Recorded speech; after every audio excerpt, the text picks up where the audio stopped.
राधे राधे दोस्तों, आज हम आपके लिए लेके आए हैं एक शिव भक्त बच्चे की कहानी। तो आइए शुरू करते हैं। एक छोटा सा बच्चा था जिसका नाम उपमन्यु था। वह परम तपस्वी व्याघ्रपाद मुनि के पुत्र थे। भगवान शिव की परम भक्ति के कारण ही इन्हें शिव पुत्र कार्तिकेय एवं गणेश के समान शास्त्रों एवं ज्ञान की प्राप्ति हुई। जब उपमन्यु छोटे से बच्चे थे तब उपमन्यु की माँ उनके लिए पीने के लिए दूध का प्रबंध भी नहीं कर पाती थी।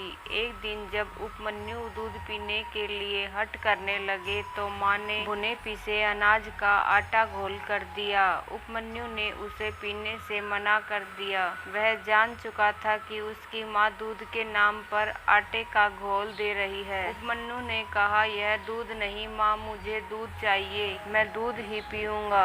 अपने पुत्र की बातें सुनकर माता की आंखों में आंसू आ गए और वह बोली, पुत्र, शिव भक्ति के बिना किसी भी वस्तु की प्राप्ति नहीं होती। इस संसार में सब कुछ उन्हीं की इच्छा से होता है। भला हम वनों में रहने वालों को दूध कहाँ से मिलेगा?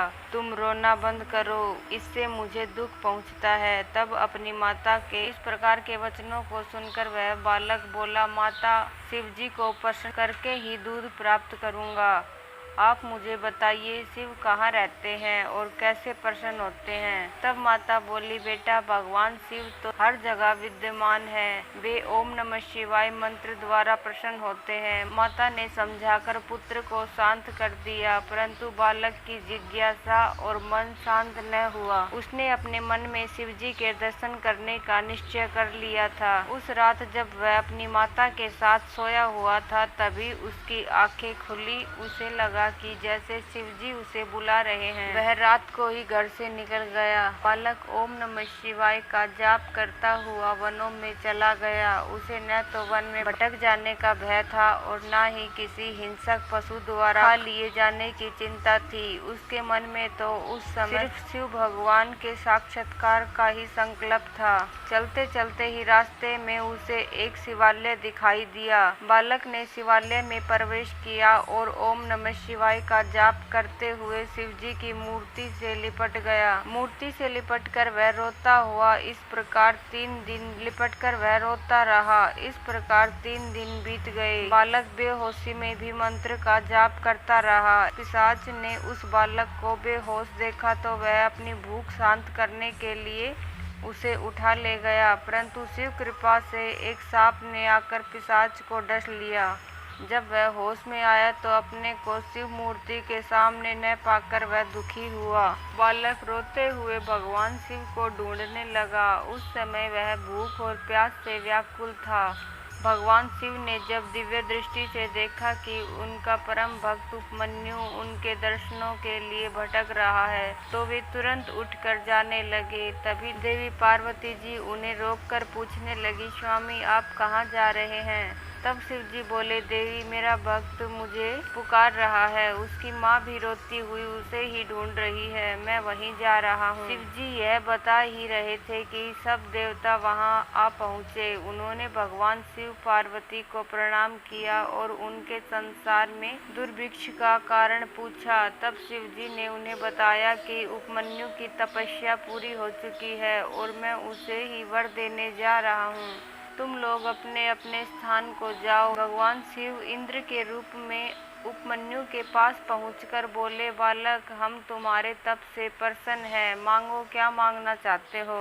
उपमन्यु ने हाथ जोड़कर देवेंद्र को प्रणाम किया और बोला, हे देवेंद्र, आप मुझे भगवान शिव की भक्ति और श्रद्धा प्रदान कीजिए। यह सुनकर इंद्र रूपी शिव जानबूझकर अपनी निंदा करने लगे। यह सुनकर बालक को क्रोध आ गया और उसने उन्हें उसी वक्त वहां से चले जाने के लिए कहा। उपमन्यु की शिव भक्ति से प्रसन्न होकर शिव जी ने उसे साक्षात दर्शन दिए। शिव जी को सामने पाकर उपमन्यु उनके चरणों में गिर पड़ा और उनकी स्तुति करने लगा।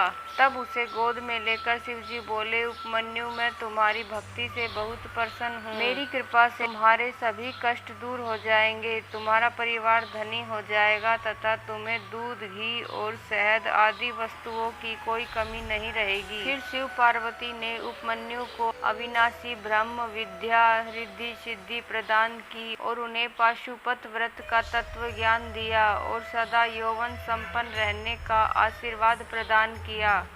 भगवान शिव के आशीर्वाद को पाकर उपमन्यु कृतार्थ हो गया और बोला, हे देवादिदेव महादेव, कल्याणकारी सर्वस्व, आप मुझे अपनी भक्ति का वर प्रदान करें। मेरी प्रीति आप में सदा बनी रहे। मैं संसार में आपकी भक्ति का ही प्रचार प्रसार करूं।